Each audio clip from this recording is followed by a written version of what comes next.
तो कल मैंने देखी Spiderman brand new day. Thursday का दिन था एंड मैंने इसे नॉर्मल वाले थिएटर में देखी, ऐसा कुछ वो नहीं था, मतलब सिंपल। और आज उसी के बारे में बात करूँगा, बट इससे पहले स्पॉइलर वार्निंग, क्योंकि इसमें मतलब अच्छे से डिस्कस करूँगा उसके कैरेक्टर्स के बारे में, क्या अच्छा क्या बुरा एंड फ्यूचर रिलेटेड, है ना। सो हाँ, स्पॉइलर वार्निंग, जिन्होंने नहीं देखी वो देख लेना। अगर तुम रिव्यू पूछना चाहते हो तो मतलब मूवी बहुत अच्छी है। मतलब मुझे नहीं लगता कि स्पाइडरमैन की कोई भी बुरी मूवी है। 2002 की जब भी वो स्पाइडरमैन जो टॉबी मैगवायर वाली आई थी, उसके बाद से कोई भी स्पाइडरमैन की बुरी मूवी है, सारी मूवी अच्छी है। It's really hard to make a bad Spiderman movie. तुम्हारे वो हो सकती है कि हाँ तुम्हें एक मूवी ज़्यादा अच्छी लगी, एक मूवी थोड़ी कम अच्छी लगी हो, बट बुरी तो कोई भी नहीं है। मुझे लगता है कि स्पाइडरमैन की कोई भी बुरी मूवी नहीं है। एंड उसके बाद है बैटमैन कि मतलब बैटमैन के साथ भी है कि शायद एक मूवी थोड़ी बहुत हो सकती है, लेकिन it's really hard to make a bad Batman movie. और इस पे स्पाइडरमैन के केस में तो ये चीज़ ज़्यादा ही हो जाती है। सो हाँ, देख लेना। अब अभी तक तो सबने देख ही लोगी, 2 हफ्ते से ज़्यादा हो चुके हैं। मैं शायद आखिरी बंदा हूँ जो ये सबसे लास्ट में देख रहा था। तो उसका रीज़न था क्योंकि मैं यहाँ पे अभी तुम्हें बता दूँ तो मैं मेरे अभी होम टाउन आया हुआ था एंड यहाँ पे मतलब थिएटर वगैरह जो पास वाली जो थिएटर है वहाँ पे नहीं लगी हुई थी। वहाँ पे कोई वो जननयान ऐसा कुछ मूवी थी यार, वो विजय की, जो विजय क्या नाम है उसका, विजय विजय थालापति आई थिंक, है ना। तो उसकी वो लास्ट मूवी वो लगी हुई थी एंड फिर अल्फ़ा लगा दी उन्होंने। तो उस चक्कर में मैं इसे तो इसको देखने के लिए फिर मुझे भोपाल जाना पड़ा। और एक अभी मेरे को मतलब मैंने ये नोटिस किया कि मैंने स्पाइडरमैन की जितनी भी मूवी है वो भोपाल में ही देखी है। Like homecoming, far from home and no way home, तो सारी मैंने भोपाल में ही देखी। एंड इसलिए शायद मेरा यही था कि मैं इसे यहीं भोपाल में ही देखने गया, ये वाली भी। तो मैं जिस मूवी को नो वे होम को जिस थिएटर में देखने गया था, उसी को ये ब्रांड न्यू देखने गया। नो वे होम गया था मेरे दोस्त के साथ, जिसने मेरे बहुत बाल खींचे थे बहुत बहुत ज़्यादा, वो मतलब एक बहुत तगड़ी। क्योंकि उस टाइम जब हम देख रहे थे वो मूवी, इतना ज़्यादा मज़ा आ रहा था भाई, इतना ज़्यादा मज़ा आ रहा था वो। तो फिर ओवर द टाइम हमें मतलब 2-4 महीने बाद थोड़ा हमने उसको किया कि शायद वो और अच्छी हो सकती थी, है ना। उसमें कुछ चीज़ें और वो अच्छे कर सकते थे, थोड़ा लाइक रात ही रात में निपटा दिया वैसा वाला, या थोड़ी ग्रैंड एंट्री करवा सकते थे, वो सब। बाकी ओवरऑल मूवी फिर भी बहुत अच्छी थी नो वे होम, उस पर कोई डाउट ही नहीं है। स्पाइडरमैन की लगभग, जैसे मैं बोल ही रहा हूँ, सारी मूवी मुझे याद है जब मैं बचपन में बहुत कभी स्पाइडरमैन 1 देखी थी, तो मैं एकदम वो था कि भाई कितनी है, क्या मूवी है यार, ये क्या नहीं है, इससे अच्छा क्या ही हो सकता है। फिर स्पाइडरमैन 2 आई एंड स्पाइडरमैन 2 को लेके भी कहता भाई कितनी अच्छी से अच्छी मूवी नहीं बन सकती स्पाइडरमैन की। फिर स्पाइडरमैन 3 देखी, जिसको देख के भी यही लगा था कि हाँ कितनी अच्छी मूवी है। देन अब हर मूवी के साथ मुझे ऐसा ही लगता था कि भाई ये मूवी पुरानी से तो बेहतर ही है। जब देखता था एटलीस्ट सब तो लगता था, है ना। और ऐसी अमेजिंग स्पाइडरमैन 1 के साथ लगी, मैंने कहा यार ये तो कितना अच्छा है यार, मतलब वो दिखती कितनी अच्छी थी अमेजिंग स्पाइडरमैन 1 एकदम। उसका शूट से लेके वो सब ऐसा लगता था मतलब एकदम ही रियलिज्म टाइप, है ना, कि वो अपना खुद से वेब शूटर बना रहा है। वो एंड्रू गारफील्ड, वो जो जिस तरह से वो उनका रिलेशन था गोइन स्टेसी के साथ उसका। देन फिर अमेजिंग स्पाइडरमैन 2 आया, मुझे वो देख के मुझे वो भी बहुत पसंद थी भाई, सही बता रहा हूँ। मुझे लगता है शायद मैं अमेजिंग स्पाइडरमैन 2 तक तो मतलब हर मूवी ऐसी लगती थी कि यार ये पुराने वाले से भी बेहतर, ये पुराने वाले से भी वैसी है। फिर लेकिन आई थिंक होम कमिंग को देख के ऐसा फील नहीं हुआ था, बट हाँ होम कमिंग को देख के बहुत अच्छा लगा था कि यार आयरन मैन एंड स्पाइडरमैन एक साथ देखने को मिल रहे हैं भाई। और वो भी पूरी मूवी वो उसको मेंटोर कर रहा है और अपने बच्चे जैसा। भाई बहुत अच्छा, बहुत अच्छी थी वो ना। फार फ्रॉम होम भी मेरे को सही लगी थी, जो ओवरऑल जो, क्योंकि वो आयरन मैन की डेथ को लेकर था और वो सब। बट हाँ उन होम कमिंग और फार फ्रॉम होम को देख के ऐसा नहीं लगा था कि क्या कैसे बोल दो कि हाँ ये अमेजिंग स्पाइडरमैन 2 से बेटर है या वैसा कुछ, है ना। एंड फिर आई उसके बाद into the Spider Verse animated वाली, भाई वो जब मैंने देखी मैंने कहा ये बेस्ट स्पाइडरमैन मूवी है। फिर जब आई नो वे होम, फिर मैंने कहा यार ये भी बहुत बेस्ट, हालांकि फिर ओवरऑल जब जैसे जैसे टाइम बीतता जाता है ना, अपनी चीज़ें चेंज होती जाती हैं, थॉट्स चेंज होते रहते हैं। अक्रॉस द स्पाइडरमैन जब मैंने देखी थी तो भाई वो तो पता ही नहीं चला था कि वो कब ख़त्म हो गई, जैसे ही मैंने स्टार्ट किया उसको। और हम मुझे लगा कि क्योंकि मैंने उसको मोबाइल में देखा, वो मोबाइल नहीं बोल रहा हूँ, मेरे घर पे देखा था ओडीटी पे, पीसी में, थिएटर देखने में नहीं गया था। तो एक तो उसका टाइम वाइम का हमें पता नहीं चला, हम दोस्त लोग मिलकर देख रहे थे, हमने कहा यार अभी तो मूवी स्टार्ट ही हुई है, पता चला कि 2 ढाई घंटे जितनी की भी मूवी थी वो ख़त्म हो गई है। हालांकि मूवी अच्छी खासी लेंथ की, तो लेंथ फील नहीं हुई। एनिमेशन जो उसका अच्छा था, different different art style, spider into the Spider-Verse का ही जो आर्ट स्टाइल था वो बहुत तगड़ा था। और अक्रॉस द स्पाइडरमैन में डिफरेंट डिफरेंट हर यूनिवर्स के अलग अलग बनाई। और वो जो जैसे एक मुझे याद है, वो कट आउट करके स्पाइडरमैन था उसमें, वो पंखा वाला आई थिंक, है ना। वल्चर जब आता है दूसरी यूनिवर्स से इसमें, तो वो ग्वेन स्टेसी वाले में, तो वो उसका डिफरेंट आर्ट स्टाइल था, वो एकदम पेपर कट करके लगा देते, तो वो ऐसा काफ़ी सही लगा था। वो सारी चीज़ें, मतलब मुझे लगता है दोनों मूवी काफ़ी याद रखी जाएंगी, into the Spider-Verse and across the Spider-Verse. Overall animation की जब भी बात होगी ना, क्योंकि इन दोनों ने थोड़ा, मुझे लगता है एक ये दोनों मूवी, एक क्लॉस मूवी जो हो गई है ना, ये तीन ऐसी जो मूवी है, मुझे लगता है कि इनको फ्यूचर में भी बहुत देखा जाएगा, क्योंकि इन्होंने चीज़ें चेंज करी, इन्होंने एक्सपेरिमेंटल बहुत किया है। नहीं तो वो हमें सेम आर्ट स्टाइल की और वैसी मूवी दिखनी, मतलब वो हो गई थी। हर दूसरी जो डिज्नी एनिमेटेड मूवी होती थी वो सेम ही लग रही है, वो कब से बना रहा है। वो पिक्सार की मूवी भी वो थोड़ा सेम ही बना रहे हैं, है ना। पिक्सार, ऑल्दो मैं पिक्सार, मतलब मैं बुरी नहीं बोल रहा हूँ इनको movie, but art style wise बोल रहा हूँ कि जो डिफरेंस वो करती है डिफरेंट बाकी सारे से, तो वो वैसा वाला। तो ब्रांड न्यू डे मैंने जब देखी, तो मेरे भाई ब्रांड न्यू देख के भी अभी मुझे ऐसा लग रहा है कि ये शायद बेस्ट स्पाइडरमैन मूवी है। ठीक है, ये मतलब इससे पहले मुझे लगता था, मैं क्योंकि मैं बोल रहा हूँ ना यार, मुझे हर दूसरी स्पाइडरमैन मूवी ऐसी लगती थी वो बेस्ट। मैंने बहुत सारे लोगों को देखा जिनको स्पाइडरमैन 2 बेस्ट लगती है, बहुत सारे को अक्रॉस द स्पाइडरवर्स वाले भी हैं, इनटू द स्पाइडरवर्स वाले भी हैं, स्पाइडरमैन 3 वाले भी, अमेजिंग स्पाइडरमैन, तो हर टाइप के लोग मैंने देखे हैं। और मुझे ब्रांड न्यू देख के अभी ऐसा लग रहा है कि हाँ ये बेस्ट है। क्योंकि सबसे पहले तो मैंने मूवी मेरे पापा के साथ देखी है, जिन्होंने शायद 20-30 साल से कोई थिएटर में मूवी नहीं देखी। बोल रहे थे हमने तो यार बहुत पहले देखी थी, उनके साथ में गया था देख। उनको कुछ समझ में नहीं आई इतनी कुछ, बोल रहे कि वो उनसे मैंने पूछा कि रिव्यू की कैसी मूवी, तो बोले कि बढ़िया है वो। मैंने पूछा उनसे क्या होता है, तो बोले अरे वो मकड़ी जैसा होता है, वो उधर एक एक हरा सा दानव से भूत भूत सा रहता है, दानव सा, वो मारते रहते हैं, एक दूसरे से लड़ते रहते हैं, एक वो दिमाग कंट्रोल कर लेती है। तो उनको प्लॉट बहुत लूजली समझ में आया। ऑब्वियसली भाई वो थोड़ी नहीं है मार्वल उनको क्या है ना, वो कभी राजकुमार की मूवी देखी हुई होगी अमिताभ बच्चन वाली उन्होंने तो उनके साथ मैं देखने गया था। तो मुझे तो ये मूवी याद रहेगी, क्योंकि मुझे लगता नहीं है कि मैं उनके साथ कभी कोई दूसरी मूवी देखने जा पाऊँगा, है ना, क्योंकि वो मूवीज़ वगैरह देखते नहीं हैं। तो हाँ, ये काइंड ऑफ एक मेरी मेमोरी भी है। ऊपर से अब मैं मूवी के बारे में बात कर लेता है कि इतना टाइम हो गया मूवी के बारे में कुछ नहीं बोले। तो सबसे पहले तो भाई जिस जिस एंड पे उन्होंने नो वे होम को एंड किया था, वो अपने आप में एक वो थी कि भाई वो कन्फेस करने जा रहा है, बताने जा रहा है कि हम दोनों एक दूसरे को जानते हैं।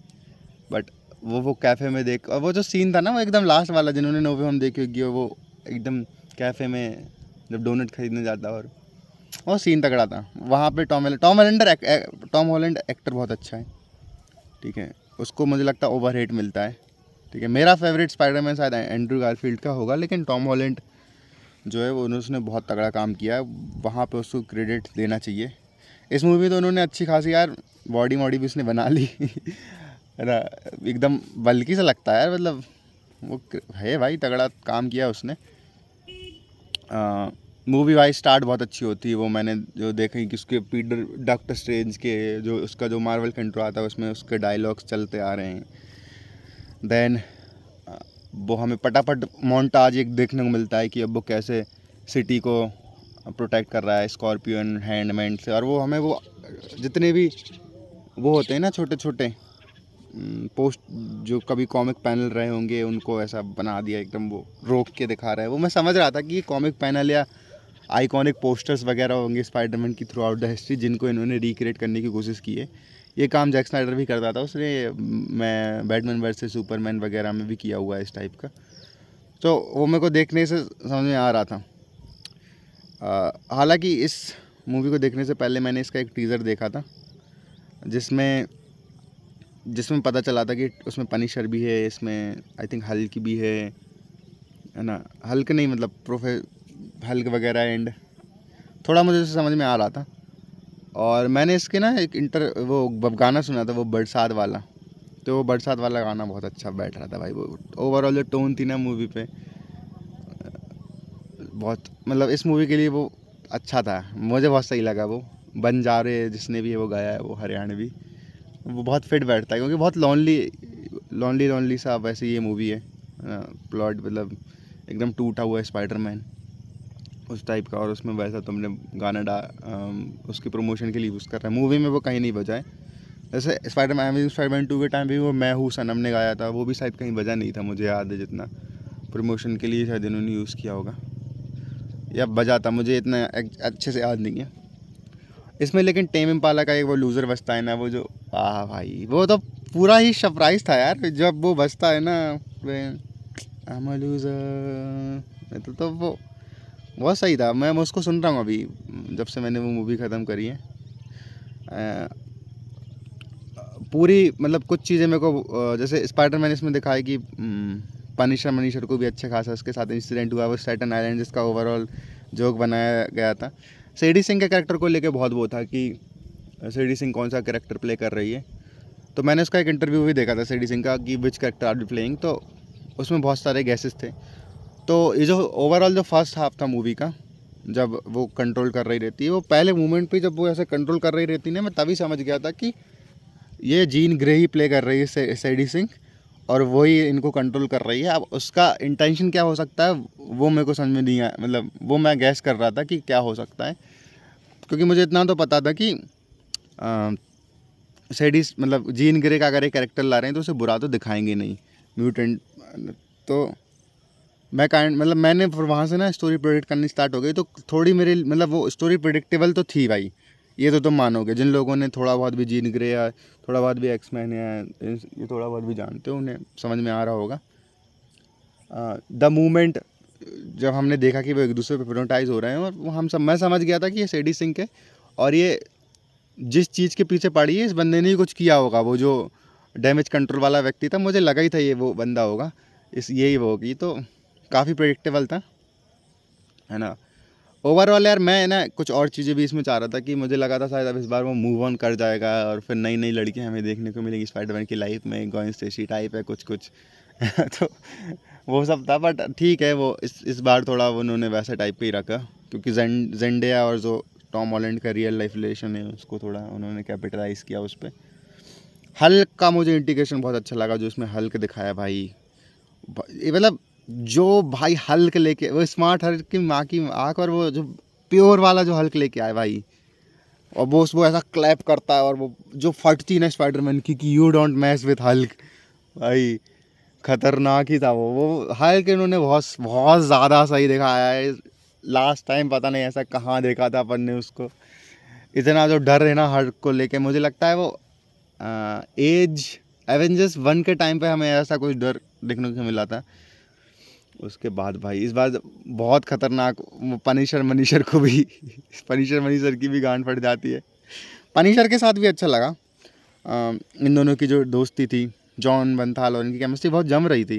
मतलब स्पाइडरमैन तो वैसा कैरेक्टर है ना, जैसे तुम कहीं भी तुम उसे डिफेंडर्स में रख दो, तुम उसे म्यूटेंट्स में रख दो, एवेंजर्स में, न्यू एवेंजर्स में, तुम जहाँ रखना है तुम, मतलब वो फैंटास्टिक वो हर कहीं फिट हो जाता है। वो कहते हैं ना एक व्यक्ति होता है जो हर गैंग में हर ग्रुप में फिट हो जाता है, स्पाइडरमैन वो है एमसीयू का, मार्वल का, ठीक है। तो वो तो कहीं, और इस मूवी में मैंने देखा भी यार, वो एक पनिशर डिफेंडर का मेंबर है ना, और उसके बाद अपना एवेंजर्स का मेंबर हल्क भी दिखा हमें इसमें, एक्समैन की मेंबर जीन ग्रे जो कि अभी एक्समैन की नहीं है, बट तुम समझ रहे हो ना, और न्यू एवेंजर्स वाली भी देखी। तो एक ही मूवी में इतने सारे स्पाइडरमैन इतने सारे लोगों के साथ दिखा, और उसके अलावा उसकी खुद की पर्सनल जो स्टोरी इन्होंने जो चलाई है वो सही था। एक चीज़ मुझे जो इसमें बुरी लगी वो थी कि यार जिस आप देखो, हमें इतना तो दिखाया कि अब वो गरीब है, उसके पास पैसे वैसे नहीं है वो सब, लेकिन एक छोटा सा वो एकदम एटिक में लेके रखा है उसने, एक किराए से वहाँ रह रहा है। लेकिन हमें ना थोड़ा उसका वो नहीं बताया कि उसके पास इतने पैसे कहाँ से आए वो सब बनाने के लिए। इसका मैं गैस ये लगा रहा हूँ कि जिस पुलिस वाली के साथ वो काम करता था ना, वो थोड़ी बहुत उसकी हेल्प कर देती होगी। लेकिन हाँ, हमें हमने इस बार इसको फाइनेंशियली स्ट्रगल करते हुए नहीं देखा, जितना हम टॉबी मैगवायर की मूवीज़ में देखते थे कि वो फाइनेंशियली स्ट्रगल कर रहा है अपने पैसे वगैरह से लेके।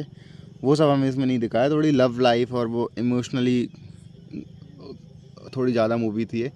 म्यूटेशन का रीज़न भी उन्होंने वही बताया, जो ऑर्गेनिक वेब वगैरह, और वो वाला सिस्टम तो बहुत सही था भाई, कि जिस हिसाब से उन्होंने म्यूटेट करवाया है उसको ऑर्गेनिक वेब दिए। ऐसे मैं एंड्रू को भी दिखना चाहूँगा यार कभी, कैसे उसको मिले। वो भी आफ्टर अमेजिंग स्पाइडरमैन 2 भाई इस फेज से गुजर रहा होगा, तो पता नहीं, दिखा सकते थे। खैर देखते हैं एंड्रू को कभी इन फ्यूचर दिखाते हैं तो क्या करते हैं। हाँ, उसके अलावा भाई जो डिपार्टमेंट ऑफ डैमेज कंट्रोल वाला था, जिसने जीन ग्रे की बहन को किडनैप करके रखा था या मार ही दिया था, अब उसका हम अब मूवी के एंड होने के बाद पता नहीं चलता कि वो कहाँ है क्या नहीं है। वो बताता है कि वो भाग गया है, वो सब पुलिस वाली बोलती है। तो मेरी ऐसी थ्योरी है कि उसने ना बहुत सारे और भी एक्समैन के जो मेंबर्स हैं ना, उनको ऐसे एक्सपेरिमेंट के लिए रखा होगा। तो ऐसे कर करके हमें इन फ्यूचर शायद कोई सी एक्समैन मूवी अगर बनती है एमसीयू में, जो कि मुझे लगता है बनेगी, क्योंकि अभी म्यूटेंट्स कैरेक्टर धीरे धीरे इंट्रोड्यूस तो कर ही रहे हैं एक्समैन के। तो हाँ, अगर इन फ्यूचर कभी ऐसी मूवी बनती है तो हमें शायद वही ऐसा दिख सकता है कि वो बहुत सारे म्यूटेंट्स को छुड़ा रहा है, वैसा कुछ। मे भी इन फ्यूचर वो बंदा, उसके पास बहुत सारे म्यूटेंट्स होंगे। हाँ, देखते हैं। अभी जीन ग्रे का भी मुझे देखना है कि वो कैसे क्या है एक्समैन, क्योंकि ये अभी जिस टाइमलाइन में हम हैं एमसीयू की, इसमें अर्ली स्टेज पे ही है म्यूटेंट्स। अभी एक दो ही दिखे होंगे मुझे लगता है, मैंने क्योंकि इससे पहले की बहुत सारी एमसीयू मूवीज़ देखी नहीं मैंने। डेयरडेविल वगैरह भी, जो बॉर्न अगेन था, वो देखा नहीं है। थंडरबोल्ट्स एंड ये सारे, तो मुझे नहीं पता कितने म्यूटेंट्स उन्होंने इंट्रोड्यूस करा, बट मैं मान के चल रहा हूँ कि अभी बहुत ही अर्ली स्टेज में एक आध दो ही इन्होंने किए होंगे शायद, ये पहली। और ये तो काफ़ी अनएक्सपेक्टेड कोलैब था ना यार, X Men and Spiderman and Jean Grey, कैसे, मतलब ये तो इन फ्यूचर तुम बैटमैन पे बना सकते हो, तुम बैटमैन को स्टार फायर के साथ दिखा सकते हो एज अ बिग बैड, या वो कौन लड़की थी, रेवन के साथ दिखा सकते हो तो वैसा कुछ भी है। तो ये तो उस टाइप का मुझे कुछ लगा, बट ओवरऑल काफ़ी प्लॉट के हिसाब से सही बैठता है। उन दोनों की स्टोरी उन्होंने काफ़ी सही इंटीग्रेट करी। अब अगर ये इन फ्यूचर मार्वल की और भी मूवीज़ आती हैं और उन्होंने एक एक म्यूटेंट्स को अगर वो दिखाते हैं हर एक मूवी में, तो कितना सही हो जाएगा ना यार। एक मूवी में कोई तुम डॉक्टर स्ट्रेंज में स्टॉर्म को उठा, डॉक्टर स्ट्रेंज पार्ट 3 में स्टॉर्म को ले आओ, ब्लैक पैंथर में कोई साइक्लॉप्स को ले आओ ऐसा कुछ कर पा रहा है, मतलब मैं बता रहा हूँ मैं, इसकी एक एक करके अगर ऐसा हर एक शो मार्वल के उसमें, आई थिंक कमाला खान जो मिस मार्वल थी, वो भी शायद इन्होंने म्यूटेंट ही बोला है उसको एट दी एंड, है ना, क्योंकि वही वाला एक्समैन का थीम सॉन्ग बजता था जब वो मिस मार्वल का लास्ट एपिसोड एंड हुआ था। चलो ये तो वो हो गई, ठीक है। एक मुझे एक चीज़ ये भी थी कि भाई इसमें जो न्यूयॉर्क दिखाया ना भाई, बहुत सही से न्यूयॉर्क लगा मुझे। एकदम ऐसा लगा कि जैसे रियल लाइफ में ही उन्होंने कुछ सूट मूट किया उन्होंने उसको, क्योंकि इससे पहले जो होम वाली जो ट्रिलॉजी थी ना, उसमें थोड़े ना CGI समझ में आ रहा था कि हाँ यार ये VFX किया होगा, मतलब वैसा मैं ये नहीं बोल रहा कि वो VFX लगता था, बट उतना वो नहीं। इसमें एकदम जो डर्टी या जैसा बोल दो ना, एकदम ऑथेंटिक रीवर्क वाली फील आ रही थी, जैसा हमें डेयरडेविल के शोज़ में दिखता है ना, जैसे जो मार्वल नेटफ्लिक्स के शोज़ थे उनमें दिखते हैं ना, कि एक जगह कचरा डला हुआ है, ऊपर से स्टीम्स आ रही है, गन थोड़ी गन हल्की हल्की, मतलब डर्टी स्ट्रीट्स, है ना। तो वो जो फील था ना, रेनी सा, वो न्यूयॉर्क का फील बहुत अच्छा है, क्योंकि जो पता नहीं, शायद उन्होंने लाइव एक्शन जो वो शूट किया है ना, वो जो डायरेक्टर है, सेंची का डायरेक्टर है, वो उसने सही किया है भाई, काम इसने सही किया है। उसने इतने सारे एक्समैन मेंबर है, इतने सारे मतलब मेंबर्स अलग अलग टीम के हैंडल कर रहे हैं, तो मतलब मेरे को लगता है वो एवेंजर मूवी डायरेक्ट करने के लिए भी कैपेबल है। ये डस्टिन डैनियल जो भी इसका नाम है, इसने मस्त जो आउटरो दिया था जब वो एंड क्रेडिट्स टाइप होते हैं ना, तो न्यूयॉर्क का अलग अलग ऐसे शूट्स, अलग अलग शॉट्स दिखाए हैं और उस पर नाम लिखा आता है डायरेक्टेड बाय दिस। वो वाला बहुत अच्छा लगा, क्योंकि होम वाली में तो मुझे लगा, मुझे पता था जितने भी होम वाली ट्रिलॉजी की जो मूवीज़ थी उन सब में एनिमेटेड इन आउटरो टाइप रहता था। इस बार उन्होंने एकदम रियल लाइफ टाइप का रखा है, तो मूवी को काफ़ी एक अलग फील तो दे रहा था कि ब्रांड न्यू स्पाइडरमैन मूवी है। अभी इसको देखना होगा भाई कि आने वाली ट्रिलॉजीज, मतलब आने वाली मूवीज़ कैसी होती है, वैनम को क्या दिखाएंगे और वो सब। मैंने सुनने में आया कि इसकी शायद नेक्स्ट मूवी डार्केस्ट डे ऐसा कुछ होने वाली, वैनम दिखाएंगे, रूमर से शायद है ना ये। तो वो भी देखते हैं कैसा क्या करते हैं लोग। बट अगर ये डायरेक्टर अटैच रहा, तीन एक ट्रिलॉजी इसकी और बना दी तो सही रहेगा। माइल्स मोरालेस वगैरह अभी मतलब इनके लिए मुझे ऐसा कोई इंटरेस्टेड हूँ नहीं मैं कि एमसी में माइल्स मोरालेस जल्दी से जल्दी लेके आओ, पीटर पार्कर की स्टोरी आराम से दिखाओ, है ना। वैसे भी मुझे मतलब मैं into the Spider Verse, across the Spider Verse, beyond the Spider Verse जब आएगी ना, उतना देख के खुश हूँ कि हाँ बस उतने माइल्स मोरालेस दिख गया, उसकी स्टोरी हो गई, फालतू में उसको एमसीयू में लाने की ज़रूरत नहीं है। बट ला रहे तो ले आओ। बट मैं स्पाइडरमैन पीटर पार्कर को ही देखना चाहूँगा, उसके ऊपर मूवी बनती रहे तो वैसा ही सही रहेगा। केविन फाइगी ने शायद एक बार कहीं बोला था कि बियॉन्ड द स्पाइडर वर्स के बाद देखते हैं माइल्स मोरालेस को कैसे लेके आना है। तो हाँ, मेरे को लगता है अभी एक मूवी और बनेगी तो उसमें शायद हिंट दे देंगे कि माइल्स उस टाइप का अगली मूवी है, उसकी अगली मूवी में, है ना। Let's see. अभी मतलब बहुत सारी स्टोरी ऑलरेडी पीटर पार्कर की हैं, बहुत सारे विलन्स हैं उसके। अभी तो उसने बहुत सारी लड़कियां भी, गन स्टेसी वगैरह भी नहीं मिली उसे एंड ब्लैक कैट वगैरह, ये सब भी अभी ये सब भी देखना उसको बाकी है। देखते हैं यार ये दिखाते हैं भी कि नहीं, क्या इसका फ्यूचर होता है इसका। जो इसमें एक एंड क्रेडिट सीन था वो मुझे कुछ खास, मतलब मैं तो उठ के आ गया था, वो मैंने यूट्यूब पे देखा, तो वो कुछ क्या पता किसको सेटअप कर रहा है, वो सीक्रेट वॉर्स को सेटअप कर रहा है, डूम्सडे को सेटअप कर रहा है। वो हमें स्पाइडरमैन कब दिखेगा कुछ समझ में मेरे को आया नहीं उसमें, जब देखेगा तब की तब देखते हैं। अभी तो डूम्सडे में शायद ही दिखे मुझे लगता है, पता नहीं, शायद दिख भी सकता हूँ, हू नोस। सीक्रेट वॉर में तो दिखना ही चाहिए, मतलब सीक्रेट वॉर्स में तो दिखेगा ही वो, है ना। उसके बाद शायद हमें एक आध स्पाइडरमैन मूवी और देखने को मिल ही जाएगी, है ना। और किस पे बात, और मुझे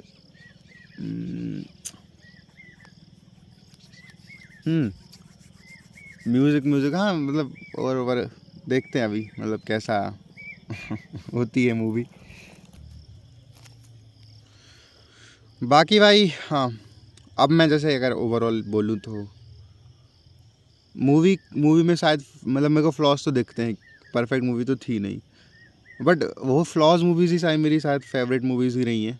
जिन मूवी में फ्लॉज रहता है ना, वो मेरी फेवरेट की लिस्ट में है। मैं जितनी भी देखो, जैसे क्रिस्टोफर नोलन की तुम ओपेनहाइमर लगा लो, परफेक्ट मूवी, 10 out of 10, ठीक है, कोई इसमें इशू, कुछ इशू निकाल ही नहीं सकते तुम, इतनी परफेक्ट मूवी, बट वो मेरी फेवरेट नहीं है।